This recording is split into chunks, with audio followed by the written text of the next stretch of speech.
Como ya les dije, a partir de que nosotros entendamos de alguna manera qué es la preparación física, cómo es la preparación física en estos deportes, cómo se definen las cualidades físicas en estos deportes, vamos a entender, a conceptualizar de una manera diferente a la resistencia, a la fuerza, a la velocidad, a la flexibilidad, entre otras. Y a partir de ahí va a surgir nuestra metodología, nuestros métodos, nuestras formas de generar rendimiento en nuestros deportistas. Por eso es muy importante siempre partir del entendimiento de cómo generamos un concepto de cada cualidad, y a partir de eso vamos a desarrollar diferentes métodos de entrenamiento. También nosotros pensamos en un modelo integral donde la preparación física forma parte de un conjunto, de un modelo interdisciplinario, donde no podemos seguir pensando que la preparación física va ajena a todo lo que tiene que ver con la preparación física técnico-táctica. Es decir, no podemos seguir aislando a la preparación física de lo táctico, lo técnico, lo psicológico. Es decir, nosotros tenemos que empezar a entrenar de manera integral al deportista, trabajar en equipo con el entrenador, con el director técnico, ir siempre a favor del modelo de juego del entrenador, del equipo. La preparación física va a estar siempre al servicio del modelo de juego. Nosotros tenemos que generar una preparación física en función de algo, no simplemente mejorar físico por el físico mismo, sino que esa preparación física sea en función de un modelo de juego. Profe, disculpe que lo No, interrumpa. para nada. Hay uno para inhabilitar las anotaciones de los participantes. Es la primera vez que sucede, tal vez hace un accidente. Esa opción está en la parte superior.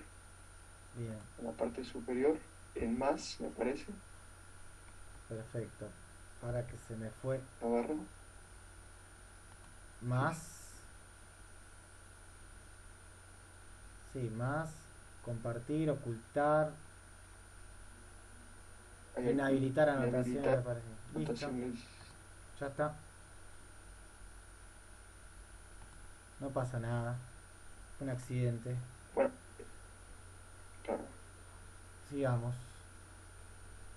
Bueno, entonces todas estas ideas tienen que ver con esta concepción de lo que se llama hoy en día funcional, esta idea del entrenamiento funcional, el entrenamiento para cumplir objetivos. La realidad es que no existe un entrenamiento que no sea funcional, porque siempre el entrenamiento tiene que cumplir a un objetivo, pero básicamente nosotros vamos a estar constantemente aplicando principios, ideas que nos van, que nos van a guiar en el día a día. Eso va a ser la idea de esto de funcional. Tratar de cumplir con determinados criterios, con determinadas concepciones, con determinadas formas de entender el entrenamiento, y eso, al llevarlo a la práctica, en el día a día, nos va a permitir respetar una lógica, respetar un entendimiento de las cualidades físicas, de las formas de entrenarlas, de las formas de evaluarlas. Siempre volviendo a lo mismo, si yo entreno la resistencia, la voy a entrenar de una manera determinada porque yo creo que la resistencia en ese deporte tiene ciertas características. O se entrena de esa manera porque pienso que la resistencia tiene eh, se define de una determinada manera. Yo siempre, a partir de lo que creo que es tal cosa, voy a desarrollar todos unos planteos. Si yo pienso que la resistencia es correr muchos kilómetros, seguramente mis planteos metodológicos sean hacer kilómetros y kilómetros de carrera. Entonces, en función de cómo yo entiendo, es como la voy a entrenar. Por eso hay que repensar la definición de resistencia. Y es importante que el preparador físico se comprometa y entienda la estructura de estos deportes. Entiendan en qué espacio de juego se producen, cómo son las características de ese espacio de juego, sus dimensiones, ¿Mm? Cómo se da la interacción entre los oponentes, entre los compañeros, entre los adversarios, con el móvil. El concepto de incertidumbre hace referencia a la toma de decisiones. Cómo se da el espacio, el tiempo, los objetos, los sujetos, cómo interaccionan en el juego. De dónde proviene principalmente la fuente de estímulos visuales, auditivos, kinestésicos. Es decir, entender el esqueleto del deporte para luego poder bajarlo a los trabajos específicos. Yo necesito entender la lógica del deporte, necesito interpretar, necesito entender el deporte para poder preparar al deportista. Si yo no entiendo este esqueleto del deporte, es muy difícil que luego pueda trabajar de manera específica, en este caso la cualidad que nos toca hablar, la resistencia. Yo tengo que entender que esa resistencia la tengo que trabajar en determinado espacio de juego, con determinadas interacciones, con determinadas características que se ponen con los tiempos de juego, el objeto que se pone en juego, que es la pelota, los estímulos que van a ser auditivos, visuales, táctiles. Entonces todo eso lo tengo que tener en cuenta a la hora de diseñar trabajos específicos a futuro. Cuando yo trabajo con un deportista tengo que entrenar todas estas cosas. Va a haber momentos más generales, más específicos, más dirigidos. Ahora vamos a ver un poco de eso. Pero siempre que entreno al deportista se pone en juego algo de todo esto. Seguramente voy a poner énfasis en alguna o en otra, pero siempre se pone en juego todo eso. Entonces, sabemos que en estos deportes hay mucho de talento, también hay mucho de esfuerzo, que la velocidad, que la rapidez mental para solucionar problemas instantáneamente es la verdadera velocidad en estos deportes, que la fuerza no se trata solamente de desplazar kilos, a lo que asocia uno muchas veces la fuerza, sino que se trata de una fuerza para aplicar en situación, para luchar en la tierra, para luchar en el aire, para llevar a cabo las ejecuciones técnicas con precisión. Que la resistencia acá se trata de aquello que me demande resistir y tolerar en el tiempo todas estas ejecuciones técnicas. No podemos interpretar las cualidades físicas de la misma manera en el fútbol que en el tenis o que en cualquier deporte, y mucho menos en los deportes cerrados. La resistencia, un deporte cerrado como el atletismo, no tiene nada que ver con un deporte abierto como es el fútbol. Entonces, luego de repensar un poco estos conceptos, vamos a pensar realmente cómo entendemos a la resistencia en un deporte. Tenemos, si nosotros buscamos definiciones de resistencia, nos encontramos con este tipo de definiciones, ¿no? Donde vamos a ver que muchas de las definiciones tienen estos componentes, ¿no? Soportar la fatiga, esfuerzos prolongados, recuperarse rápidamente. La mayoría de las definiciones tienen esos componentes, ¿no? La realidad es que habría que hacer la pregunta a los propios deportistas, como le pasó en el caso a Signorini, que es el preparador físico. Entonces, existe una resistencia de base para todos los deportes, existe una definición para todos los deportes, y la realidad es que no hay ninguna definición que hable de esfuerzos continuos, es decir, no se la define la resistencia como un esfuerzo continuo. Lo que sí encontramos mucho es que se trata de soportar una fatiga, se nombra la palabra fatiga, pero no se expresa las características, qué tipo de fatiga, cuáles son las características, qué es lo que fatiga. No existe una resistencia universal. No existe una única definición de resistencia. ¿Por qué? Porque va a estar anexada a la demanda. Lo que me va a definir, lo que tengo que resistir, es la demanda que me impone el deporte en realidad. Entonces, la mayoría de los autores de estas ideas hablan básicamente que la resistencia no existe como un objetivo en sí mismo, sino que tiene que ir anexada al rendimiento del deporte. Y que para hablar de resistencia necesitamos sí o sí conocer los patrones de esfuerzo de la actividad deportiva. Necesitamos conocer qué hay que resistir en cada modalidad deportiva. Por lo tanto, cada deporte podría llegar a tener su definición de resistencia.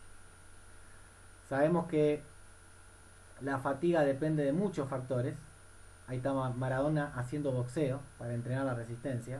Miren los cambios de paradigma, ¿no? Eh, Me gusta una definición que generamos este año con mi equipo de trabajo. Esta fatiga básicamente es la imposibilidad transitoria de continuar con la tarea deseada o de poder llevarla a cabo de una manera efectiva. Es decir, podemos estar fatigados, pero podemos seguir trabajando igual. Lo que pasa es que no va a ser de la mejor manera. A su vez también, algo que me importa remarcar, uniéndome a todo lo que venimos hablando, es que la resistencia, la verdadera resistencia, es el arte de retrasar el error, pero ante demandas específicas, no es ante cualquier tipo de estímulo, sino ante las demandas específicas de la competencia. Entonces, la realidad es que en la actualidad el planteo que se habla del tipo de entrenamiento, sobre todo hablando en este caso de la resistencia, es que cada modalidad deportiva va a tener su propia resistencia de base y que va a estar condicionada por la especificidad. Constantemente nosotros vamos a ir en idas y en vueltas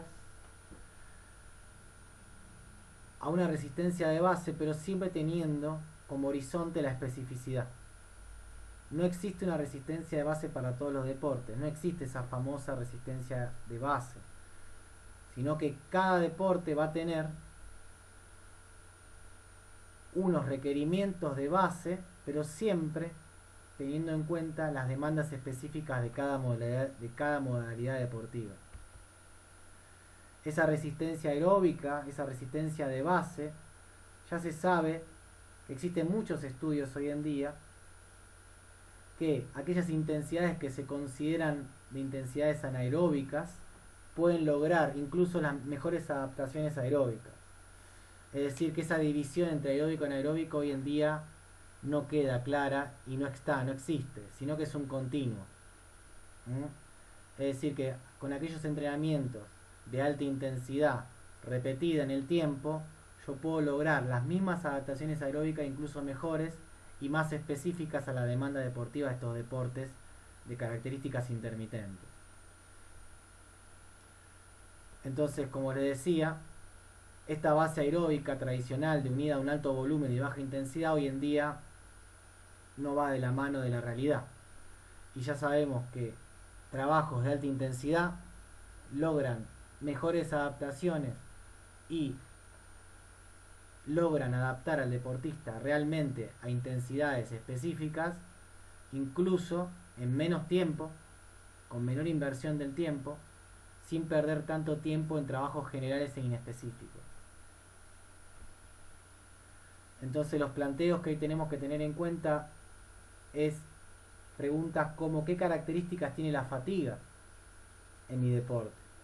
Entonces podemos partir de una resistencia general de base, pero siempre con la idea de especificidad, acumulando alto volumen de alta intensidad. Una resistencia dirigida, donde cada vez me voy acercando más a la demanda específica, cada vez voy utilizando más a los gestos específicos del deporte, hasta llegar a una resistencia competitiva, donde ahí sí voy a estar muy de la mano de los trabajos con el técnico, donde generalmente en etapas formativas voy a buscar una cantidad de calidad, donde mientras más me acerco a las competencias se van a agregar elementos propios de la competencia, y cuando estoy en competencia voy a tratar de mantener lo mínimo indispensable de esa cantidad de calidad. Y un ejemplo acá que da el profe Oste es que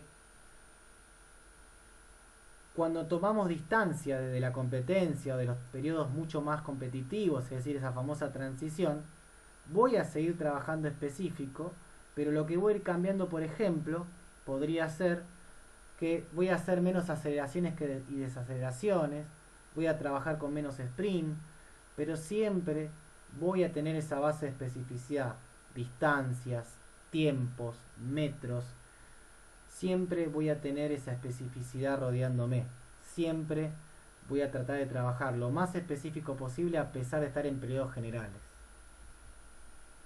Por eso hablamos de diferentes etapas, siempre partiendo de mi concepción de la preparación física. Voy a ver cómo voy a evaluar las cualidades físicas y voy a plantear un continuo de entrenamiento, hablando de entrenamiento general, un entrenamiento dirigido, un entrenamiento competitivo y la mezcla de todo ello. Cuando hablemos de generales, voy a estar trabajando lejos de la especificidad, pero sin dejarla de lado. Cuando hablemos de entrenamiento dirigido, voy a utilizar más elementos propios del deporte. Cuando hablemos de entrenamiento competitivo, voy a estar haciendo trabajos específicos en cancha, con el entrenador fundamentalmente, trabajando lo físico, lo técnico, todo en conjunto. Los mixtos son los trabajos mezclados de todo. Y la última reflexión de esta parte, sacada del libro de Robin Argemi, es que más allá de la evidencia científica, más allá de los métodos y de los medios, hay que remarcar que es muy importante la experiencia, es muy importante escuchar a los deportistas, es muy importante guiarse por el sentido común, pero siempre tratando de ir y venir a la evidencia científica actual. No desmerecer la experiencia, pero tampoco basarnos solamente en ella. Tenemos que hacer un continuo entre la experiencia y la ciencia.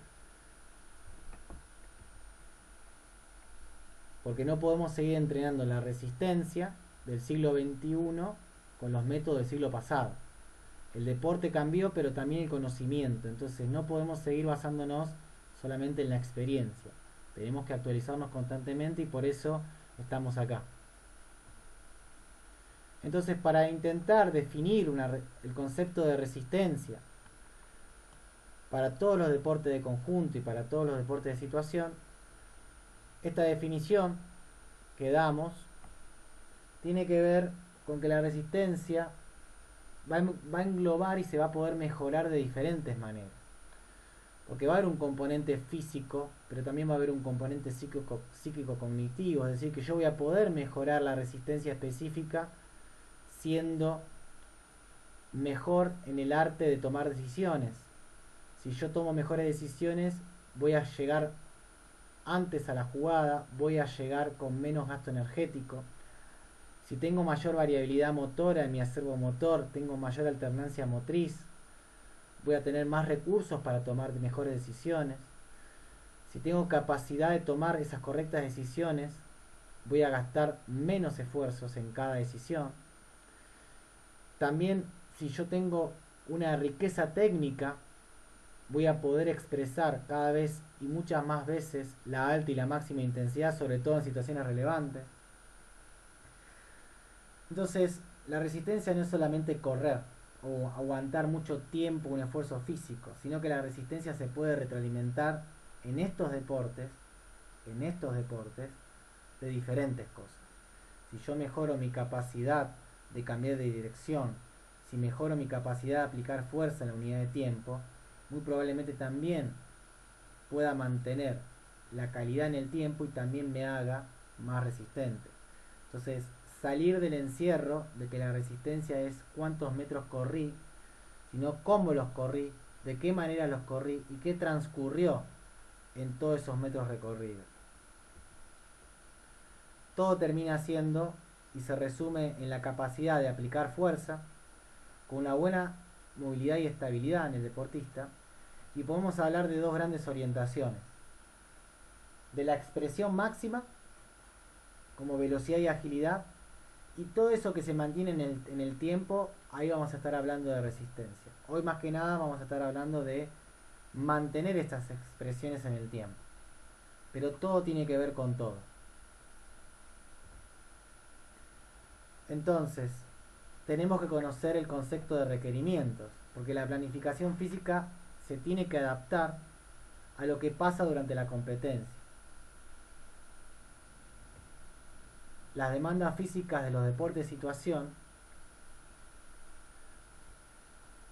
nos va a decir cómo se van a manifestar los movimientos, cómo van a ser las características de esos movimientos, de esos desplazamientos. y nos van a permitir saber las características propias de cada disciplina deportiva, los tiempos de juego, las pausas promedio, la densidad, la cantidad de acciones, qué tipo de acciones se llevan a cabo. Todo eso es el libreto en los que nos vamos a basar para poder interpretar que hay que resistir y cómo vamos a preparar al deportista para eso.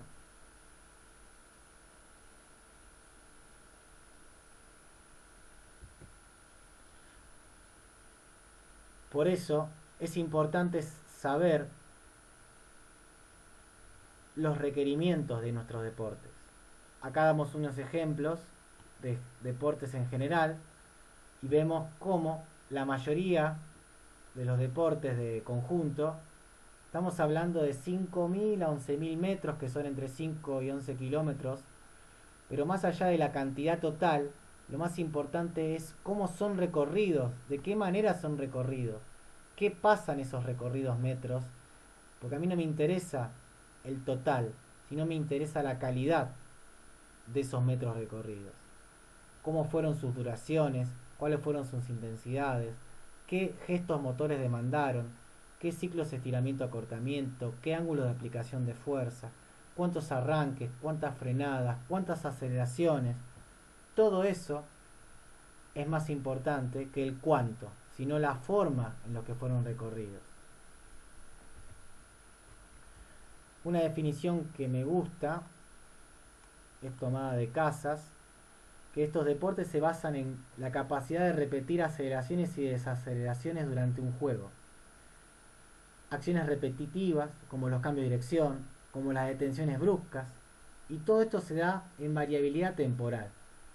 Esfuerzos que duran 3 segundos, 10 segundos, 15 segundos, pausas completas o incompletas, es decir, saltos, lanzamientos, carreras y siempre alguna cosita más que pueda pasar.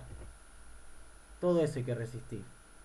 No solamente los metros recorridos nos van a dar esa información, sino tenemos que entender las características de esos esfuerzos. Tenemos que entender que en los deportes de conjunto las intensidades pueden ser medidas a partir de las velocidades a las que se desarrollan los esfuerzos, considerado hoy en día aquellos gestos motores que alcanzan los 25 km por hora son considerados sprint.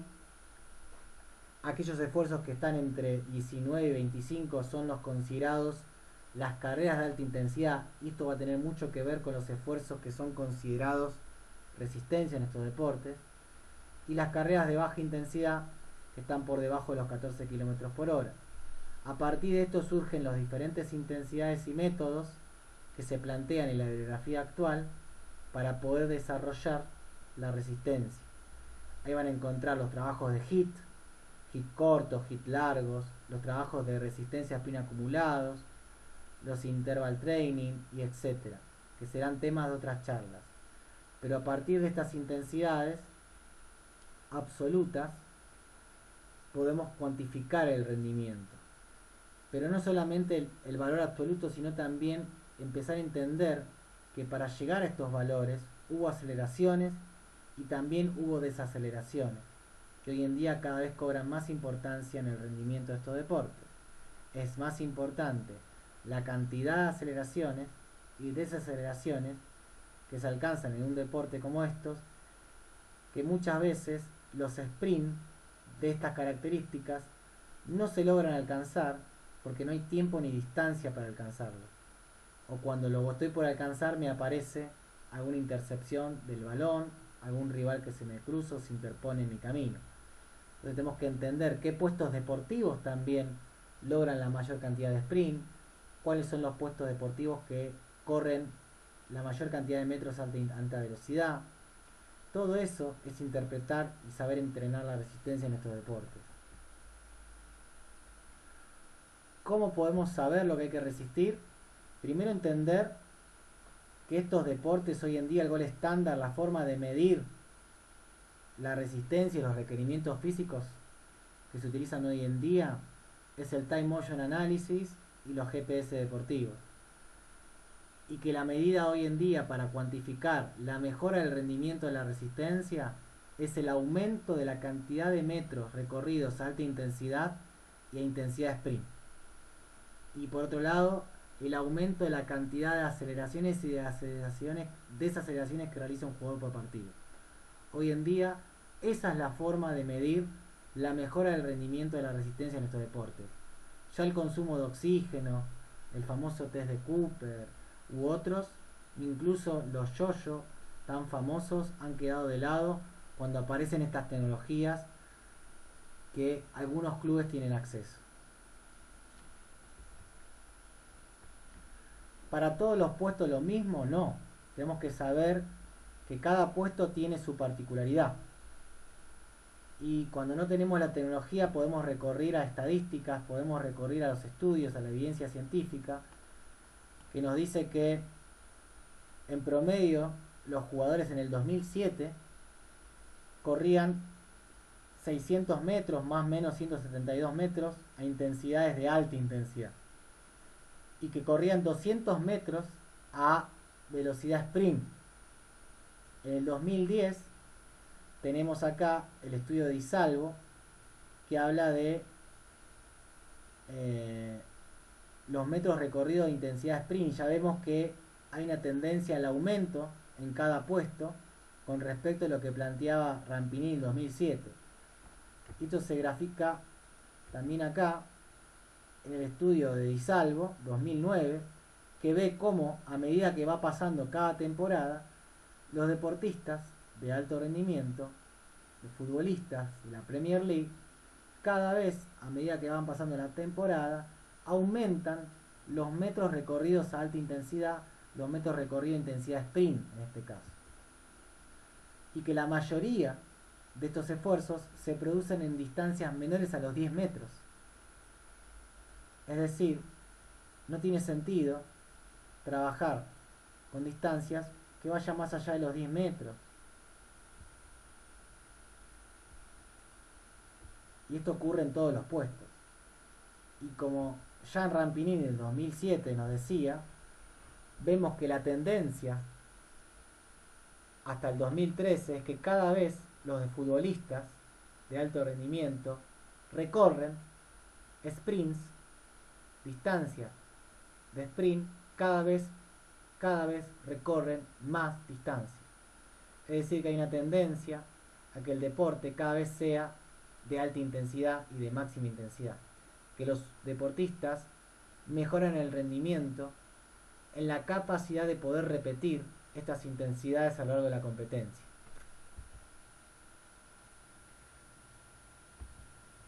Entonces nos encontramos que en el fútbol la mayoría de los sprints duran menos de 4 segundos y que esos sprints se producen cada 90 segundos en promedio. Que la mayoría de los sprints se producen entre los 10 y los 20 metros, que representa del 1 al 11% de todo lo que se corrió. Es decir, que el 11% de toda la distancia que se corre en el partido es la relevante. Porque los sprints están asociados a situaciones relevantes, a quites importantes, a remates, a definiciones, a situaciones límite del partido. Es decir, que lo relevante está ahí. Menos del 3% se hace con pelota. También es un parámetro interesante. Es decir, que con pelota ya es muy difícil alcanzar esa velocidad.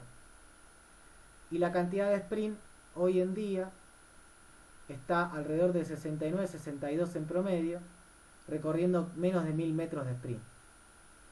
Esto va a depender del puesto deportivo.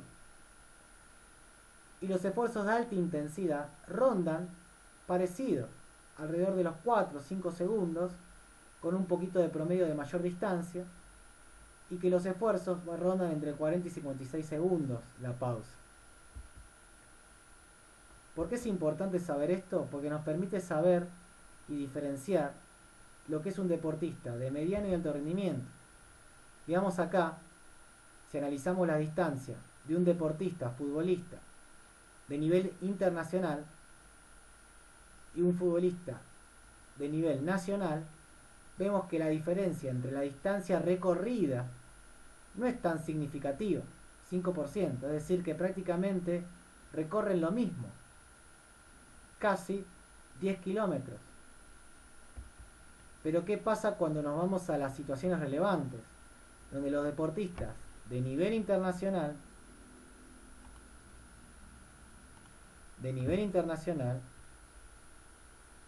a alta intensidad, recorren un 22% más que un deportista de nivel nacional. Y donde vemos la mayor diferencia es en los metros recorridos a sprint, donde vemos que se produce una diferencia de un 37% entre jugadores de nivel internacional y jugadores de nivel nacional. ¿Qué quiere decir esto? Que esto nos permite conocer, nos permite detectar quién es un deportista de alto rendimiento y quién no. Y nos permite saber que esos sprints hay que mantenerlos en el tiempo porque son determinantes y pueden hacernos ganar un partido.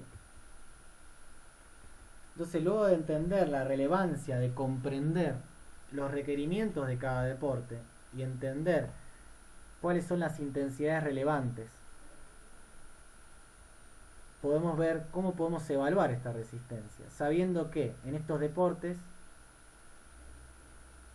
la resistencia involucra alta y máxima intensidad, involucra esfuerzos que muy pocas veces representan 5 segundos, 10 segundos, con pausas que se duplican o se triplican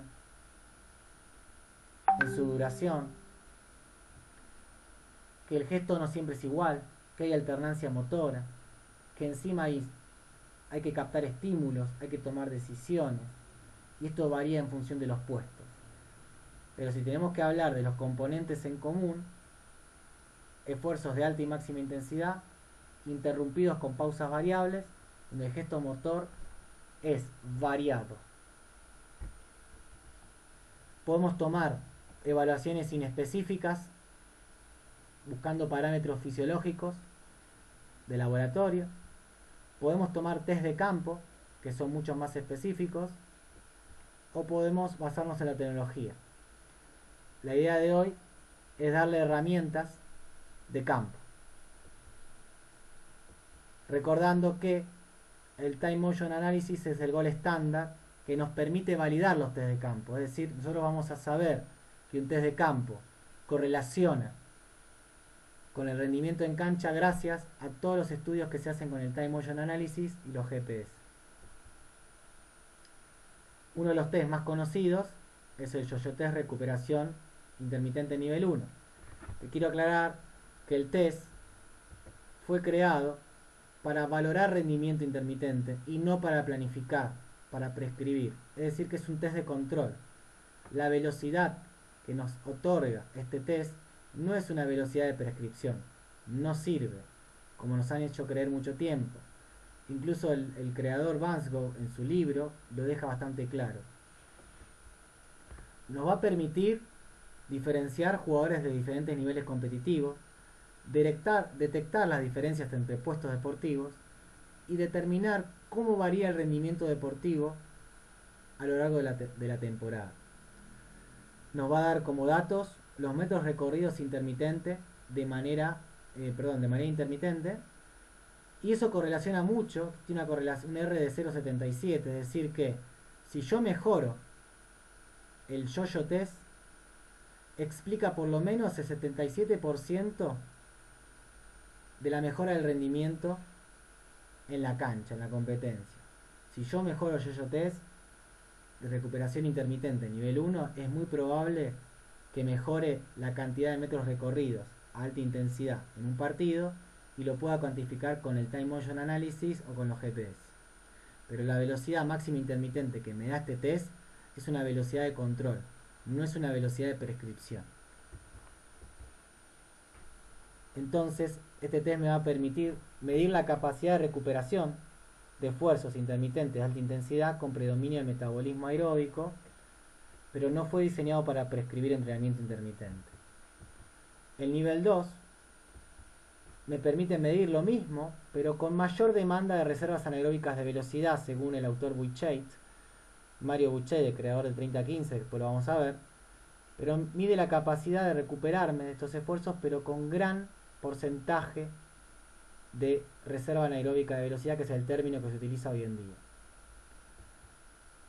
Y ahí tenemos referencias de lo que sería un buen resultado en el Recovery 2, donde un deportista elite de fútbol debería llegar por lo menos al estadio 21, según Basgow en el 97. Estoy seguro que esto ya queda corto hoy en día. Este es el test Yo-Yo de recuperación intermitente nivel 1. Los participantes deben de estar ahora en sus posiciones de largada listos para recibir la información final. La intención del test Yo-Yo de recuperación intermitente es correr cuantas veces sea posible de un lado a otro entre las marcas a las velocidades indicadas por las señales en la cinta. Luego de cada carrera de un lado a otro, usted tiene 10 segundos para correr alrededor de la marca ubicada detrás de la marca de inicio.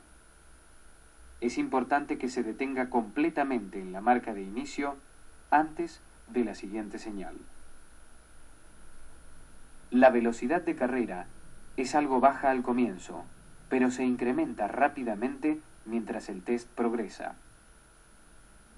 El incremento de velocidad se indica mediante una doble señal. La primera vez que usted no esté disponible para hacer la carrera de un lado al otro dentro del tiempo dado, recibirá una advertencia. La próxima vez que eso ocurre, el test habrá finalizado. Su nivel de velocidad final, así como el número de intervalos de 20 metros cada uno al final del nivel de velocidad, son registrados. Ahora, prepárese para iniciar el test. Bien, esa es la introducción, para que lo recuerden a quien no lo conoce. Bien, pero otros test surgieron, hay muchos ya. Uno de los que tiene más estudios y más validaciones es el 3015 de Buchheit. Ahí tienen un poco el diseño de la versión larga de 40 metros. Hoy en día está la versión corta, que es la que más uso yo.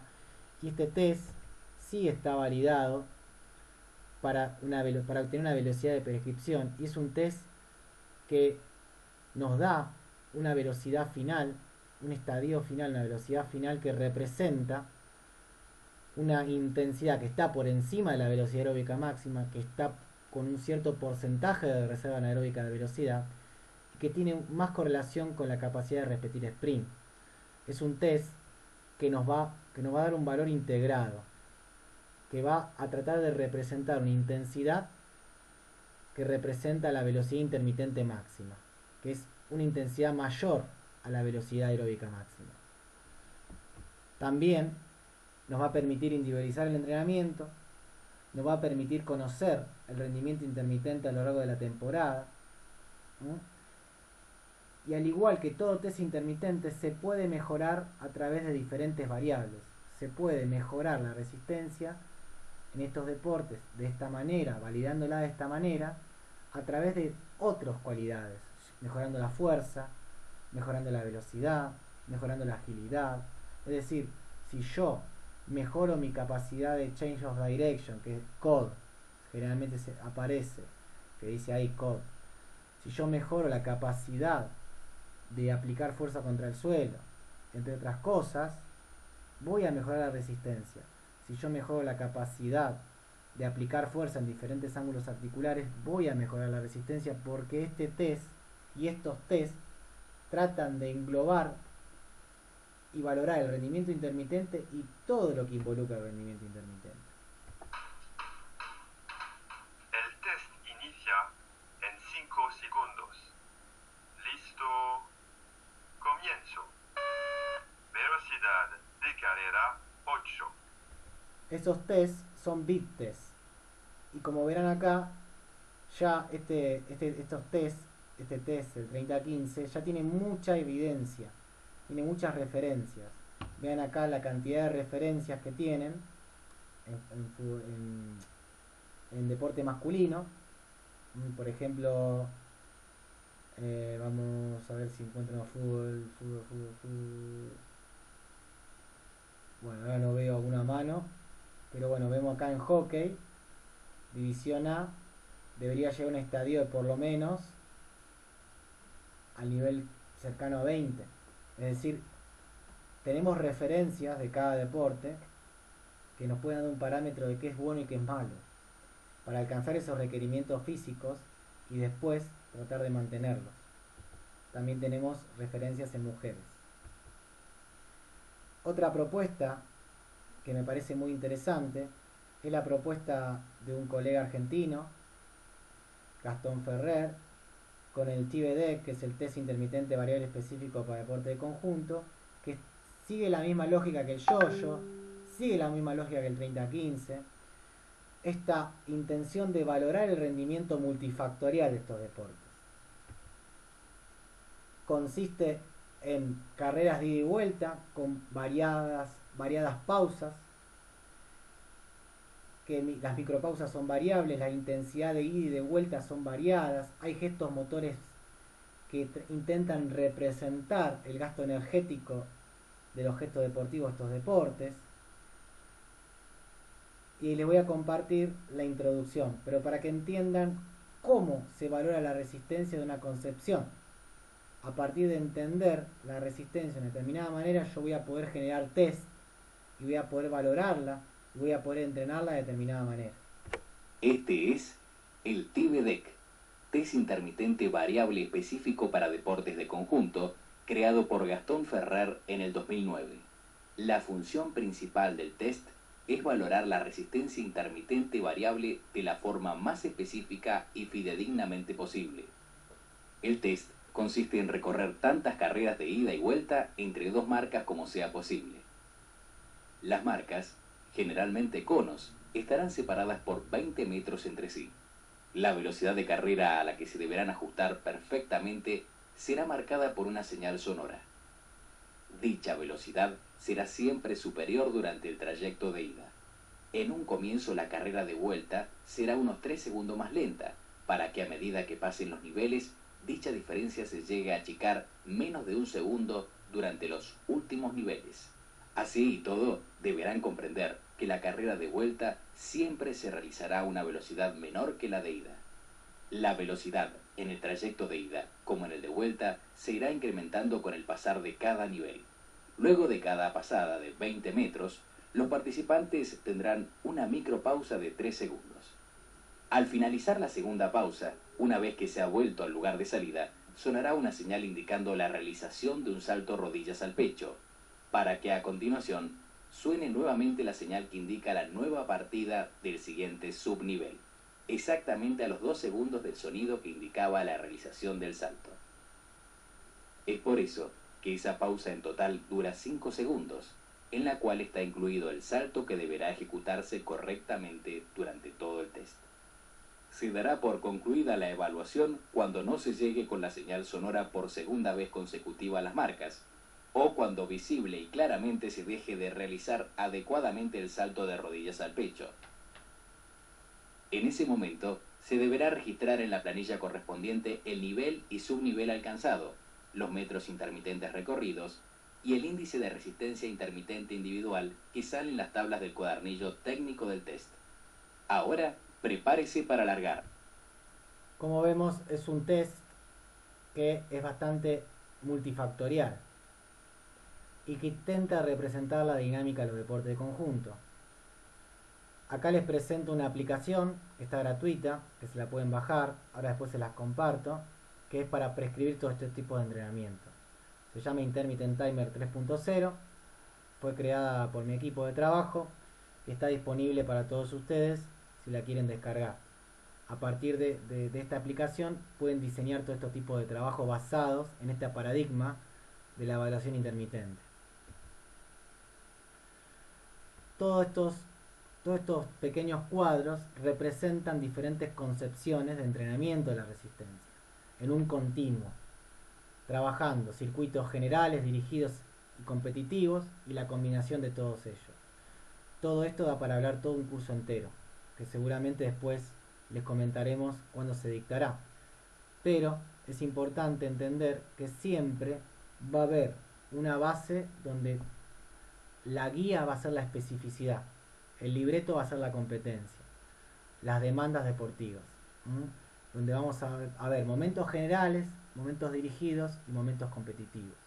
Los momentos generales son los más inespecíficos, pero que siempre van a respetar la especificidad del deporte. Los momentos dirigidos, cuando empezamos a utilizar los gestos propios del deporte, con el propio elemento, si se quiere, pero sin toma de decisiones. Y las situaciones competitivas son los famosos juegos reducidos, donde ahí se agrega mucho el trabajo en equipo con el director técnico. Todo hasta ahora estuvimos hablando de la resistencia intermitente y dentro de esa resistencia intermitente del fragmento de resistir la alta intensidad.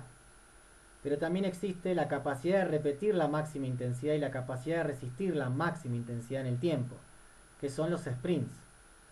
Porque básicamente lo que valoran esos test que vimos recién es la capacidad de repetir esfuerzos de alta intensidad, pero no de máxima intensidad. Están relacionados, pero no valoran eso. Entonces ahí nos tenemos que ir a entender qué es la capacidad de repetir sprint. Y repetir sprint tiene que ver con estos tipos de esfuerzos que rondan los esfuerzos menores a los 10 segundos, a los 7 segundos, depende del autor, pero tiene que ver con las intensidades máximas repetidas, ¿sí? Y tratar de mantener esa intensidad máxima repetida en el tiempo. Existen diferentes protocolos de RCA para valorar, como verán, son esfuerzos que se repiten, la mayoría son 8, 10, 6, la mayoría son esos, no más, en distancias cortas, que no superan los 20 metros ida y vuelta, o los 30 metros, 40 metros, que las pausas son micropausas cortas, incompletas. Como verán, existen diferentes protocolos. La realidad es que Barbero Álvarez, que es uno de los principales que ha estudiado este tema, dice que es muy difícil englobar a todos los deportes en un test de RCA. Por eso, el diseño, el desarrollo y la aplicación de las pruebas de RCA tienen que ser específicas y tienen que representar la demanda temporal y espacial de cada deporte. Es decir, que tenemos que ser capaces de elegir el mejor test que represente las demandas de nuestro deporte o crearlo. Y siempre estos tipos de test van a evaluar esta idea de la capacidad o la potencia. Potencia entendida como la máxima expresión del jugador. En este caso, el sprint más rápido. Si vemos acá el jugador A y el jugador B y vemos la columna izquierda, vemos los tiempos de sprint. Obviamente, mientras menor tiempo quiere decir que corro más rápido la distancia. Vemos acá cómo el jugador azul tarda más tiempo que el jugador B, pero no pierde tanto rendimiento, es decir, son todos los sprints parecidos. Ahora vemos cómo el jugador B tiene un mejor sprint, pero va perdiendo mucho rendimiento. Y ahora hago una pregunta. ¿Ustedes a quién prefieren? ¿Al jugador A o al jugador B en su equipo? ¿Aquel que tarda mucho más, pero son todos parecidos sus sprints? ¿O aquel que la diferencia es significativa y lamentablemente merma más el rendimiento? ¿Cuál prefieren ustedes para su equipo?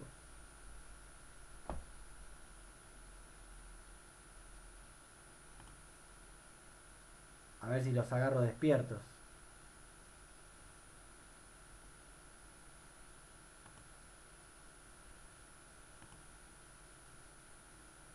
No veo el chat, así que decime, Diego, vos.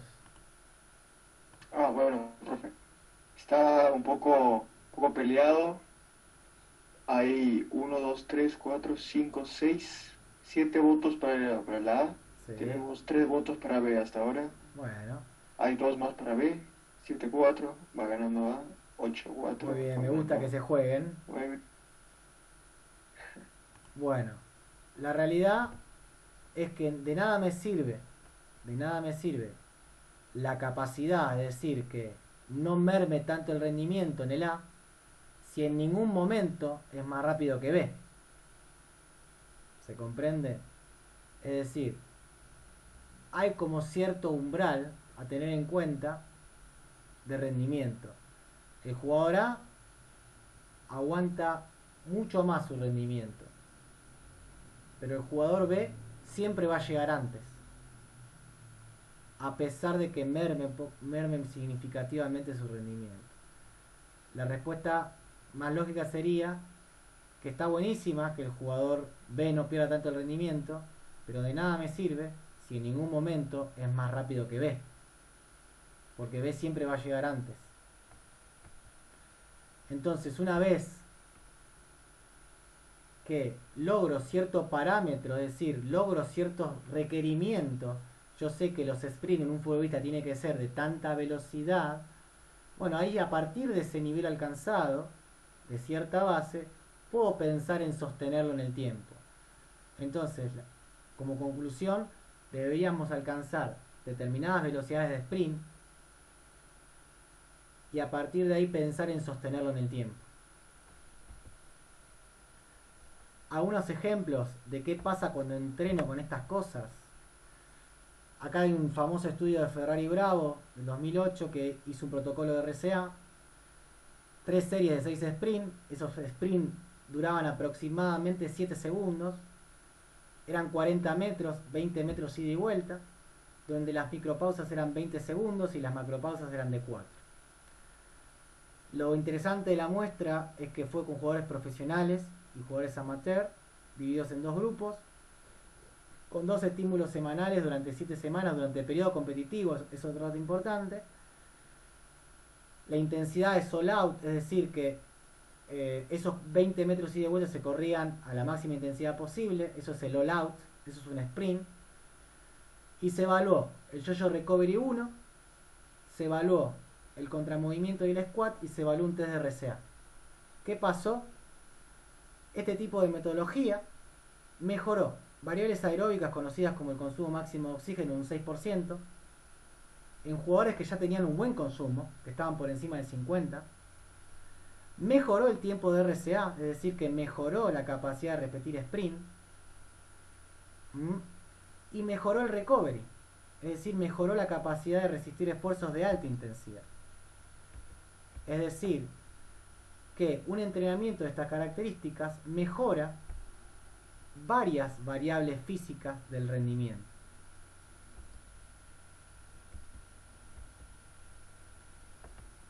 Otra cosa que hay que tener en cuenta, hay que tener cuidado con los juegos reducidos.